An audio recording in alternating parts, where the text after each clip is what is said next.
안녕하세요. 백두산 금융연구소의 백두산입니다. 9월 17일 화요일 아침 8시 56분입니다. 오늘 한국 증시 휴장입니다. 오후 영상 쉬고요. 오늘 저녁에 미국 증시 정상 개장하거든요. 저녁에 미국 증시 마감한 걸 내일 아침 영상에서 분석하도록 하겠습니다. 어젯밤 미국과 유럽 증시 분위기는 별로 나쁘지 않았습니다. 그런데 조금 혼조한 모습을 보였죠. 빨간색도 중간중간 눈에 띕니다. 나스닥이 빨간 거 보니까 IT 빅테크가 안 좋았고 러셀 지수 이런 게 오른 걸 보니까 중소형주들은 괜찮았죠. 그죠? 유럽에서도 상승하는 친구, 하락하는 친구들이 복잡하게 섞여 있습니다. 이런 모습은 아시아 증시가 추석 연휴에 들어갔기 때문에 혼조한 어떤 그런 혼조한 영향을 받아서 그런 것도 있습니다. 미국과 유럽 증시 혼조한 건요. 또 그리고 그 기술적인 측면에서 지난주에 미국과 유럽 증시가 급반등을 했는데 급반등을 한 거에 대한 피로감으로 지금 좀 상승이 둔화되는 것일 수 있습니다. 또 그리고 기술적인 측면에서 위쪽에서 무거운 추세선이 내려오고 있는데 저항이 내려오고 있는데 저항에 걸려서 상승이 둔화된 것일 수도 있습니다. 그러나 어쨌든 공통적인 특징은 뭐다? 지금 상황에서 아래쪽으로 간다라고 하는 하방 베팅의 신호나 단기 고점이 나온 것은 아닙니다. 아직까지는 단기 저점 나온 게 유효하고요. 계속해서 위로 올라가고 있다. 다만 상승 탄력이 둔화된 거다. 이 정도로 생각하시면 될 것 같습니다. 어젯밤 있었던 내용들 좀 간단하게 살펴볼게요. 특별한 이슈가 있지는 않았는데 계속해서 빅컷 확률이 더 올라가고 있습니다. 50pp나 기대감이 높아지고 있다고 생각하시면 됩니다. 지난주에 좀 복습하셔야 될 게 있는데 CPI가 발표가 되고 나서 50pp나 못한다, 25pp나 한다라고 하면서 거의 확정적으로 시장 참가자들이 생각을 했는데 발표되고 나서 CPI 발표되고 나서 다음날 닉 티밀하우스 기자가 나와갖고 월스트리트저널이죠. 월스트리트저널의 닉 티밀하우스 기자가 나와서 어떤 기사를 썼는데 이 기사로 인해서 50pp 인하 확률이 되살아났고요. 그리고 그 다음날 뉴욕 연은 총재, 전 연은 총재가 나와가지고 더들리 총재 나와가지고 한마디 했는데 50pp 인하 해야 된다라고 했는데 그로 인해서 50pp 인하 기대감이 확 올라갔습니다. 그래서 뉴욕 전 연은 총재 발언까지만 해도 50% 정도 확률로 반반이야. 50pp 인하 할 수도 있고 안 할 수도 있어. 반반으로 생각하던 시장이 어제는 그죠? 어제 월요일 날에는 특별한 이슈도 없었는데 괜히 그냥 50pp 인하 확률이 더 올라갔습니다. 그래서 50pp 인하가 이제는 기본 시나리오가 됐습니다. 페드와치 보시면 50pp 인하 확률이 62%까지 치솟은 것을 우리가 확인할 수 있습니다. 어젯밤에 시장 분위기를 그래서 이끌었던 거는 생각을 해보시면 금리 인하 기대감이 어젯밤 주식시장을 좀 이끌었겠구나라고 생각하실 수 있겠고 이 점이 러셀 지수, 중소형주 이런 친구들의 상승에 좀 영향을 미쳤다라고 생각하시면 좋을 것 같습니다. 금리 인하 기대감이 높아졌다라는 거는 채권 시장의 긍정적, 그러니까 금리가 떨어졌다라는 걸 생각해 보실 수가 있겠고요. 그리고 달러 약세를 생각해 보실 수가 있겠죠. 이런 점들은 뭐에 긍정적이다? 원자재에 긍정적이다입니다. 원자재. 국제 유가 같은 게 좀 많이 올라갔다. 이렇게 생각하시면 됩니다. 아무래도 러셀 지수나 중소형주가 많이 움직이다 보니까 상대적으로 IT 빅테크 혹은 나스닥 이런 친구들은 좀 부진했겠구나 생각하실 수가 있는 부분입니다. 이게 어젯밤 시장을 움직인 주요 원인입니다.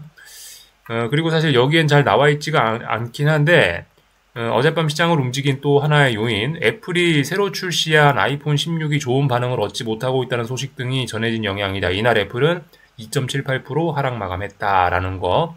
이게 IT 빅테크 하락에 좀 지대한 큰 영향을 미친 것 같습니다. 이런 일들이 있었고요.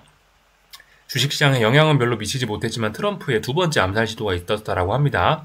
참고적으로 알고만 가시면 될 것 같고 주식시장에 영향 이런 건 별로 없었다라고 보시면 되겠고요. 나온 기사들 좀 하나씩 보자고요. 금리 인하 기대감이니까 달러 약세 나오니까 금값 강세, 그죠? 이렇게 금값이 올라갈 수 있다라는 이런 리포트가 나오고 있습니다. 다른 내용들도 좀 보자면요. 특별한 건 없고, 그죠? 빅컷 확률이 올라가고 있다. 불 스티프닝 확대다. 그러니까 계속해서 장단기 금리가 정상화가 되고 있다라는 겁니다. 빅컷 기대감으로 인해서요. 근데 어젯밤 실질적인 장단기 금리 차가 막 확 정상화가 된 건 아니고, 그 장단기 금리 차는 정상화 되다가 약간 윗골이 달면서 좀 내려오긴 했습니다. 근데 어쨌든 전반적인 장단기 금리 차가 10년, 2년 장단기 금리 차가 이렇게 정상화가 되고 있는 그런 흐름 자체는 유효합니다. 계속해서 그런 움직임들이 좀 나타나고 있고요. 달러 약세 말씀드렸죠, 그죠? 그리고 솔직히 75bp 인하를 주문하는 사람들도 있다는데 이건 좀 오바인 것 같고요. 이거는 지금 경기 침체나 와야 75bp 이번에 인하할 수 있는 거고 75bp는 아닌 것 같습니다. 이런 내용들이 있었다. 영래포가 좀 줄어들고 있다. 하지만 아직까지 남아있죠. 그래서 아직까지 뭐 유동성 뭐 이런 것도 뭐 아직까지 뭐 괜찮다. 어쨌든 근데 지금 세금 납부에 뭐 이런 것도 이야기가 나오고 있습니다. 이 9월 달이죠. 9월 달쯤에 미국 뭐 소득세인지 뭔지 그런 납부를 하는 그런 세금 납부를 하는 그런 기간이 있는데 이때쯤 되면 주식시장이 약간 흔들리기도 합니다. 세금 내야 되기 때문에 시중의 유동성이 쭉 빨리는 거죠. 주식시장에서 유동성이 좀 빨리는 겁니다. 근데 어쨌든 이건 일시적인 이벤트고 이거 지나가고 나면은 통상적으로 유동성은 또 조건이 또 좋아지긴 합니다. 하여튼 요런 저런 이유들로 인해서 요즘 주식시장이 좀 답답하구나 생각하시면 되겠습니다. 하여튼 아직까지는 혼조한 구간 안에서 방향성을 탐색하고 있는 그런 거라는 겁니다. 하여튼 이따가 좀 자세한 이야기를 하고요. 하여튼 그저 채권 황금기다 그런 이야기 하고 있습니다. 그러니까 채권 대세 상승 뭐 그런 이야기 저도 드리고 있죠. 그레이트 로테이션 그런 이야기 하고 있고요. 나머지 뭐 특별한 거 없는 것 같습니다. 뭐 이런 일들이 있었다 참고적으로 알아보시면 될 것 같고 어젯밤에 여러 가지 지표 발표들이 있었는데 별로 시장에 뭐 영향을 미치지 못했습니다. 뉴욕 제조업 지표가 발표됐는데 깜짝 서프라이즈가 나와가지고 이 떨어지던 금리가 조금 좀 올라가긴 했었습니다. 떨어지던 금리가 좀 올라가긴 했는데 어쨌든 근데 금리나 기대감이 워낙 강하기 때문에 그렇게 뭐 시장에 큰 영향을 주지 못했다. 제조업이 강했다 이런 건 또 러셀 지수에도 조금 긍정적인 영향을 미쳤을 수는 있습니다. 어쨌든 근데 별 영향은 없었다. 이 정도 보시면 될 것 같고요. 하여튼 어젯밤에 중요했던 거는 애플이 이제 좀 큰 영향을 미쳤다 이겁니다. 그죠? 나머지는 뭐 특별한 거 없었던 것 같고 저기 오늘 밤에 발표되는 것이 오늘 밤에 소매 판매가 발표되거든요. 미국 소매 판매. 이거는 조금 시장에 좀 영향을 미칠 수 있습니다. 미국의 소비는 아시다시피 미국은 소비로 돌아가는 나라이기 때문에 소비가 좋다라고 하면은 경제가 좋다라는 걸 의미하는 거고 소비가 안 좋다라고 한다면 미국 경기 둔화를 우려하는 거기 때문에 안 좋아질 수 있습니다. 또 그리고 지금 소매 판매 지표는 어떤 그 금리 인하 확률을 민감하게 계산을 하고 있는데 지금 투자자들이 거기에도 좀 영향을 미칠 수 있기 때문에 조금 좀 중요할 것 같긴 합니다. 이거 오늘 밤에 발표 예정인데 좀 중요하다. 미국 증시 본장 개장 전에 발표가 됩니다. 요거 말고는 뭐 특별한 건 없는 것 같죠? 그 외에 여러 가지 지표들이 있는데 하여튼 소매 판매가 오늘 밤엔 중요할 것 같습니다. 이 정도 내용 살펴보면 될 것 같고요. 뭐 나머지 특별한 건 없었고 이제 기술적인 이야기 좀 해보도록 하겠습니다. 일단은요 지금 다 이런 구간입니다. 삼각 수렴형이다. 삼각 수렴형. 삼각 수렴형이라는 이야기가 뭐냐면은 힘을 모으고 있다는 겁니다. 이렇게 추세적으로 길게 쫙쫙 추세를 뽑아내는 이거는 발산하는 거죠. 힘을 이건 모으는 게 아니고 힘을 쓰는 구간인 거고요. 지금은 뭐죠? 고점이 낮아지고 저점이 높아지고 있잖아요. 이게 계속해서 일관적으로 어떤 큰 추세를 만드는 게 아니란 말입니다. 그러니까 제 말은 뭐냐면은 고점과 고점이 높아지고 저점과 저점이 높아지면 상승 추세. 고점과 고점 낮아지고 저점과 저점 낮아지면 하락 추세인데 지금은 고점은 낮아지고 있고 저점은 높아지고 있으니 이거 뭐죠? 수렴형. 그러니까 어떤 에너지를 발산하는 이게 아니란 말이에요. 수렴. 기본적으로 수렴이라는 거는 에너지를 모은다라는 의미이기 때문에 에너지를 모은다라는 거기 때문에 이거는 약간 전반적으로 일단 혼조한 구간인 겁니다. 지난번에 너무 크게 움직였기 때문에 여기서 힘을 모으면서 다음번에 방향을 탐색하고 있는 거예요. 위로 크게 올라갈 수도 있고 아래쪽으로 크게 떨어질 수도 있고 그죠? 방향성을 고민하고 있는 구간이 수렴형이라는 겁니다. 근데 그 모습이 삼각형이다. 그래서 삼각 수렴형인데 대부분 다 이런 모습입니다. 미국 증시 웬만한 지수들을 보셔도 삼각 수렴형이고요. S&P 지수를 보셔도 그렇고 유럽 증시, 독일 증시 이런 걸 보셔도 그렇습니다. 독일 증시 이런 걸 보셔도 이렇게 봐도 삼각 수렴형, 이렇게 봐도 삼각 수렴형.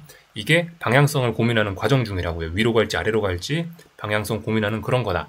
근데 지금 전반적으로 뭐라고 말씀드렸죠? 일단은 단기 바닥은 지난주에 만들었다 말씀드렸죠? 단기 바닥을 만들었는데 그래서 위로 올라가고 있는데 이제 위쪽의 추세선에 걸려서 상승이 둔화된 것뿐이지 고점이 나왔냐, 고점 신호, 단기 고점 나왔다라고 말씀드린 적도 없고 하방 배팅의 근거가 등장한 것도 아닙니다. 그렇기 때문에 일단 계속 올라갈 수 있다 라고 생각하는 게 맞고 삼각 수렴형 중에 단기 바닥은 만들었는데 고점은 안 만들었으면 장차 위쪽으로 일단 더 올라갈 수 있겠구나 라고 일단 그런 시나리오를 기본적으로 깔고 가는 게 맞겠습니다. 어쨌든 개인적으로도 일단 그렇게 보긴 합니다. 지금 당장 시장이 여기서 또 빠진다 라는 걸 생각하기는 일단 조금 좀 어려울 것 같다라는 생각이긴 합니다. 왜냐면은 지금 하락 기간이 좀 제법 됩니다. 사실상 이제 7월 중순부터 해가지고 지금 시장이 쭉 빠지기 시작했고 지금 9월 중순이죠. 그렇기 때문에 일단은 좀 어떤 기간적인 측면에서 봤을 때도 일단 어느 정도 좀 많이 빠졌다라는 생각이긴 하고 낙폭도 웬만하면 어느 정도 좀 회복이 낙폭도 좀 어느 정도 좀 충분하다라는 개인적인 좀 그런 생각이거든요. 낙폭이 충분하다라는 거는 무슨 이야기냐면은 여기서 더 빠지기 위해서는 어떤 재료가 좀 필요하지 않겠냐라는 생각이에요. 여기서 시장이 더 빠질 수도 있지만 여기서 시장이 더 빠지려면 어떻게 돼야 된다? 특별한 악재가 등장해야 된다. 근데 악재가 나올 만한 게 지금 특별히 없다라는 생각입니다. 여기서 악재가 나오려면 뭐가 나와야 되냐면 제 생각에 지금 경기 침체가 오면은 가능합니다. 경기 침체.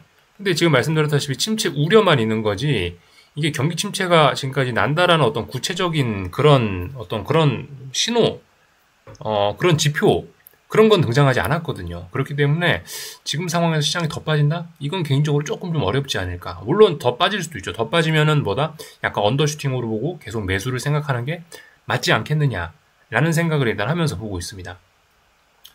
하여튼 지금 이제 오랜 기간 동안 좀 빠지긴 빠졌는데 오랜 기간 동안 빠지면서 지금 이 가격에는 뭐가 녹아있냐? 경기 침체 우려가 녹아있고요. 또 그리고 한편으로 뭐 금리 인하를 뭐 많이 할 것에 대한 뭐 그런 것도 좀 녹아있는 거고 그래서 어쨌든 FOMC 회의도 있고 네, 그렇다면은 결과적으로 일단 시장의 방향은 삼각 수렴형에서 일단 당분간은 좀 위쪽으로 좀 올라올 수 있지 않을까라는 생각입니다. 뭐 미국 대선 기대가 뭐 유동성 이런 것도 좀 있고 미국 경제도 아직까지는 짱짱하니까 조금 더 위로 올라올 수 있어라는 생각이긴 합니다. 다만 이건 조금 더 시장 상황 봐가면서 좀 판단을 하면 될 것 같긴 한데 이번 주 금요일 날이 뭐냐면 이제 미국 선물 옵션 동시만기일입니다. 지금 7월 중순부터 해서 9월 중순까지 시장이 빠졌다라고 말씀드렸는데 그렇다면 일단 하방 매도 포지션들이 일단 좀 많이 있긴 있을 거예요. 평상시보다. 이 매도 포지션들이 뭔가 청산이 되고 이래야 되는 게 금요일 만기일일 겁니다. 그래서 저희 생각은 그래요. 분명히 일단 목요일 날 일단 저의 막연한 예상인데 목요일 날 FOMC 회의에서는 25bp를 인하하든 50bp를 인하하든 개인적으로 그건 잘 모르겠지만 개인적으로는 25bp 인하 그냥 할 것 같긴 한데 어쨌든 간 얘가 25를 인하하나 50을 인하하던 간에 이 파월의장이 워낙 립 서비스가 좋아가지고 목요일 날은 아마 시장은 좀 오를 수가 있을 것 같다. 근데 금요일 날은 금요일 날은 선물 옵션 동시만기도 있고 해가지고 아무래도 일단은 금요일 날은 그 상승했던 걸 다시 좀 되돌리지 않을까라는 생각이 좀 막연히 좀 들긴 들고요. 그래서 저의 생각은 그렇습니다. 일단은 이 위쪽으로 긍정적으로 보니까 눌림시 매수 생각하는 게 맞겠죠? 실질적인 매수는 그래서 다음 주 월요일 정도로 이렇게 확 좀 늦춰지는 게 아닌가라는 생각을 일단 좀 기본적으로 하고 있습니다. 네. 파월의장 목요일날 좋은 얘기해서 시장은 좀 좋을 수 있겠으나 금요일날 선물 옵션 만기 있어서 삼각 수렴형이고 해서 한 번쯤 아래쪽으로 좀 쏟아질 수도 있을 것 같고 그래봐야 답답한 구간인데 네, 그래봐야 일단 위쪽으로 좀 올라가지 않을까라는 생각. 왜냐? 침체 없고 악재 이런 게 없기 때문에 웬만한 악재들은 오랫동안 하락하면서 반영을 했기 때문에 일단 개인적으로 좀 그렇게 보고 있습니다. 근데 이거는 이제 봐가면서 해야 되겠죠. 그죠? 지금 화요일이니까 수요일, 목요일, 금요일 이제 미국 증시 마감하는 거 봐가면서 이야기하면 되겠습니다. 하여튼 전반적으로 다 삼각 수렴형이라고요. 지금은 힘을 모아가면서 방향성을 탐색하고 있는 그런 것이 삼각 수렴형이죠. 다 그런 모습입니다. 기술적인 이야기 좀 해봤고요. 잠시 여기 좀 내용 보시자면요. 어젯밤은 금리 인하 기대감 강화, 그게 포인트였죠. 러셀 지수가 좀 더 많이 올랐고요. 애플이 하락하면서 나스닥이 좀 많이 빠졌고요. 엔비디아도 하락하면서 나스닥이 좀 빠졌습니다. 상승 종목 수는 굉장히 많긴 많았는데 이 지도를 보시면은 IT 빅테크만 새빨갛게 빠졌다라는 걸 우리가 알 수 있겠습니다. 빅테크 중에서도 엔비디아 반도체하고 애플이 빠졌다라는 게 중요하죠. 마이크론 테크놀로지가 4% 넘게 빠졌습니다. 이런 점들은 한국 증시에 약간 부정적일 수 있는데 어차피 연휴 첫날이니까 이런 이야기는 하지 않겠습니다. 그냥 넘어가고요. 달러 약세로 인해 가지고 원자재들 좋았다라 말씀드렸죠. 그래서 에너지 섹터, 국제유가 올랐으니까 에너지 섹터들도 여기 보시면 초록색 긍정적인 영향을 보이고 있다. 이렇게 볼 수가 있겠습니다. 그래서 전반적인 내용도 좀 살펴봤고요. 조금 구체적인 기술적인 이야기는 좀만 하고 마치겠습니다. 나스닥 30분 봉입니다. 제가 지난번에 말씀드렸던 내용이 뭐냐면요. 여기 있는 요 진한색 분홍색 선, 요게 60일선입니다. 30분봉 보고 계십니다. 지금요. 나스닥 100 선물 30분봉을 보고 계신 건데, 지난번에 말씀드렸던 게 60일선 말씀드렸어요. 60일선을 처음으로 터치하니까 강력한 반등이 나올 수 있다. 근데 강력한 반등이 잘 못 나왔다. 19,530이라는 자리가 대략적으로 이 정도 자리가 어떤 마디 가격으로서 중요한 저항인데, 60일선 터치했음에도 불구하고 못 넘어갔다. 그렇다면 60일선의 생명은 좀 다했을 수 있다라는 이야기를 지난주에 드리면서 연휴를 시작했습니다. 60일선의 생명이 다했다면 다음번에 테스트를 해야 되는 거는 121선. 121선은 요 파란색 진한 선이죠. 요 선을 테스트하거나 아니면 그 다음 마디 가격 19,350 정도가 마디 가격인데 121선이나 아니면 이 자리를 테스트해야 된다라 말씀드렸는데 어젯밤 어떻게 됐죠? 121선에 터치를 했는데 121선을 처음으로 터치했으면 강력한 반등할 생각이 있으면 톡 하면서 바로 이렇게 급한 반응이 튀어나왔어야 맞다고요. 근데 121선을 만났는데도 불구하고 반등이 안 나왔다. 더 빠졌다. 마디 가격까지 와서야 겨우 121선을 회복했다. 이런 이야기보다 일단은 지금 시장이 좀 불안하다라는 겁니다. 조정이 좀 나올 수 있다. 라고 일단 생각하실 수가 있겠습니다. 근데 아직까지는 물론 지금 여기가 단기 고점이 나온 것일 수도 있는데 아직 여기가 단기 고점이라고 이야기할 수는 없습니다. 아직까지 조금 더 확인을 좀 해봐야 돼요. 지금은 일단 근데 어쨌든 좀 심상치가 않은 거예요. 야, 이거 봐라. 고점이 낮아지고 있네? 분봉상이지만요. 고점이 낮아지고 있네? 라는 걸 생각을 해보실 필요가 있겠고 121선도 이렇게 제대로 지키지 못했네? 라는 생각을 해볼 수가 있겠습니다. 그렇다면 다음번에 밑에 있는 건 뭐죠? 241선일 겁니다. 241선 진한 보라색 요겁니다. 대략적으로 이 자리가 19,150 이 정도인데 마침 마디 가격이 19,100짜리에 어떤 마디 가격이 하나 더 있긴 있습니다. 그래서 만약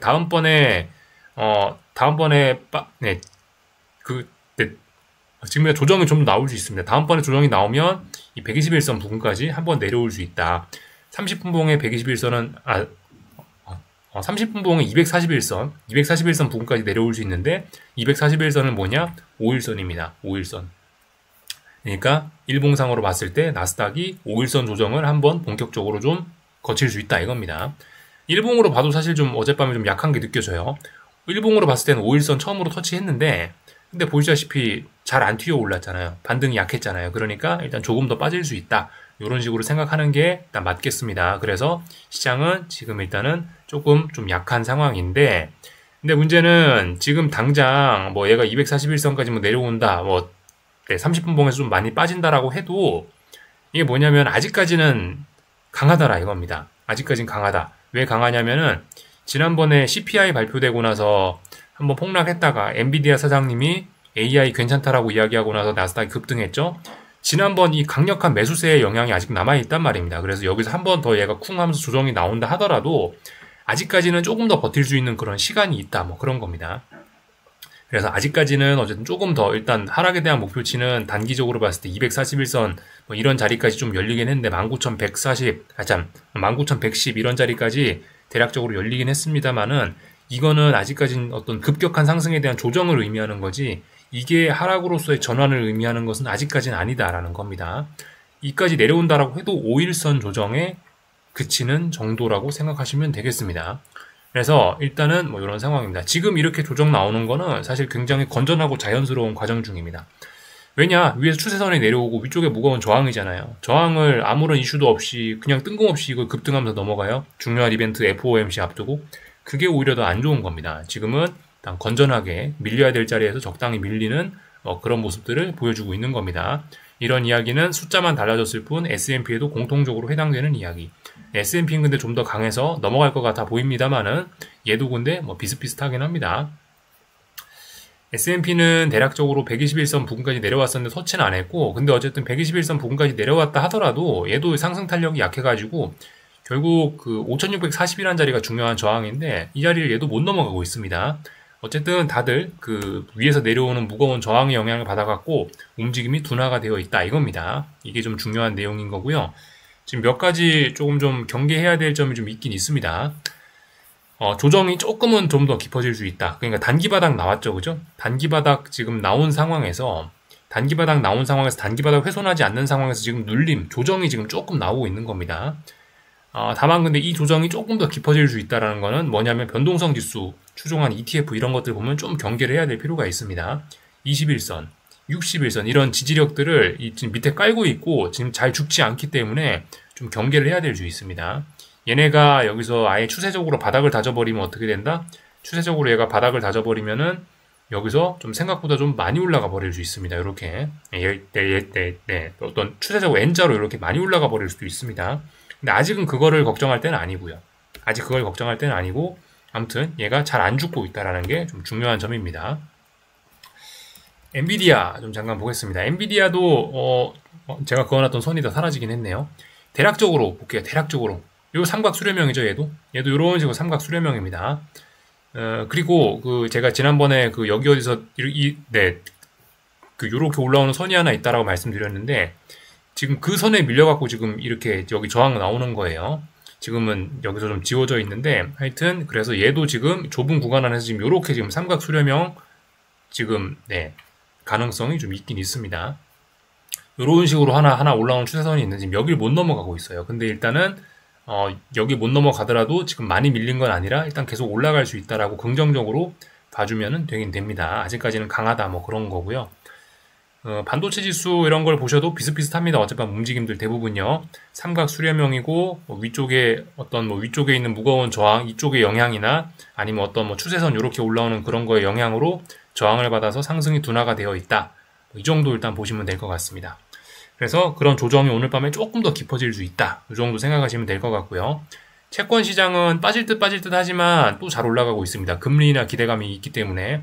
그래서 채권 투자자분들 경계해야 된다라고 이 몇 거래일 동안 상승이 둔화돼서 경계하자라는 말씀 드렸는데 어젯밤에 이렇게 보시다시피 어젯밤에 상승을 하면서 그런 위기는 좀 사라졌죠. 단기 고점 만들면서 꺾일 수 있다라는 위기가 있었는데 그런 위기를 극복하면서 이렇게 위로 잘 올라가고 있는 그런 모습입니다. 그래서 일단 채권 시장, 채권 투자자분들 걱정을 좀 덜었다 이거고요.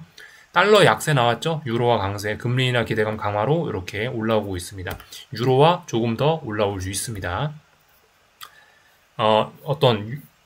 유로화 강세, 달러화 약세 이런 걸로 인해서 국제유가를 비롯한 원자재들이 올라오고 있죠. 그래서 국제유가도 지금 보시면 굉장히 잘 올라오고 있는 그런 상황입니다. 어젯밤에 한 게 뭐냐면 11선 30분봉입니다. 30분봉에서 482평선이 11선에 해당하는 자리니까 11선은 돌파 한착했고요. 어젯밤에 11선 요 자리 여기를 딱 돌파 한착을 했고 이제 11선 안착했으면 이제 다음번 저항 21선 부근까지 일단은 목표치가 열렸습니다. 연휴인데요. 기름값이 찔끔찔끔 올라가고 있네요. 이런 점들 좀 보시면 되겠습니다. 구리 가격도 올라가고 있고요. 그죠? 금값도 올라가고 있고 이런 상황입니다. 전반적인 좀 내용들 다 봤습니다. 하여튼 연휴니까요. 너무 주식시장 신경 쓰지 마시고 그냥 즐거운 시간들 보내시는 게 중요할 것 같습니다. 말씀드렸다시피 그죠? 중요한 이벤트 FOMC 회의도 있고요. 또 그리고 선물 옵션 동시 만기일도 있고요. 그렇기 때문에 어쨌든 눌림시 매수지 지금 상승을 하고 있다라고 해서 답답한 이런 수렴형 구간 안에서 얘를 추격을 하시면은 별 재미는 없을 것 같습니다. 나는 아직도 시간이 많아라는 생각하시면서 그래 연휴 다 끝나고 나서 선물 옵션 동시만기도 끝나고 미국 금요일에 선물 옵션 동시만기도 끝나고 나서 다음 주에 움직이는 게 어떨까? 요 정도 생각도 나쁘진 않은 것 같습니다. 물론 근데 이거는 봐가면서 결정을 하면 될 것 같습니다. 어쨌든 단지 분명한 거는 지난주에 단기 바닥을 만든 건 좋았는데 너무 급격히 움직였기 때문에 어쨌든 추격을 위쪽으로 하면 안 된다. 눌렸을 때 이렇게 눌림이 나오고 있을 때 이런 때 매수를 좀 고민하거나 아니면 매수 타이밍 자체를 이런 이벤트 이후로 좀 늦추는 게 어떨까라는 생각을 좀 해봤습니다. 여기까지 하겠습니다. 궁금한 거 리플 남겨주시고요. 내일 아침에 뵙도록 하겠습니다.